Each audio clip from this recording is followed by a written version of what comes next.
Naku, nagugutom na yung mga bata ulit. Ayoko naman sila pakainin ng mga instant noodles sa gabi. So, ngayon ay 9 o'clock snacks. 9 p.m. Nagugutom na naman. Hard-boiled eggs, 4 na piraso. At ang lalagay ako dito ng butter. Mga 2 tablespoon. Hindi siya margarine, butter, unsalted. Masarap kasi yung lasa ng butter. Ito gagamitin ko, milky cheese. Kada isang itlog, 1 tablespoon. Sandwich spread, pwede kayo gumamit ng plain mayonnaise. 1 tablespoon din kada isang boiled egg. Siyempre, ayaw. Paminta.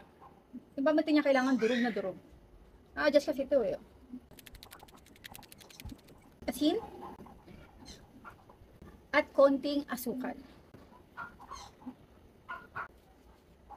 Okay. Meron naman ako ditong mustard, kaya dadagdagan ko na rin. Konti lang, kada isa ay half teaspoon kasi medyo matapang yung lasa nito. Basil. Garlic powder, yun ang importante. Pero kung wala kayong garlic powder, pwedeng fresh na garlic, syempre mas masarap yun. Sige na, 1 packet na. Meaning 1 teaspoon. At durug-durugin lang natin.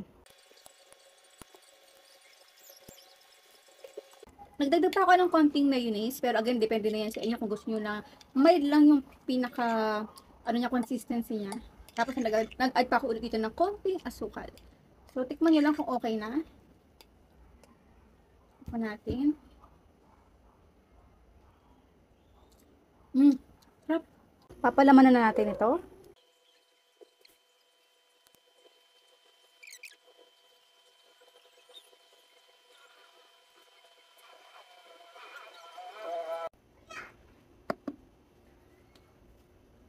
Hindi pala siya mag-on or magkakaroon ng display kapag hindi nakapasok itong ating rock. So, kailangan nakapasok talaga siya kahit hindi pa siya i-on. Air fry natin.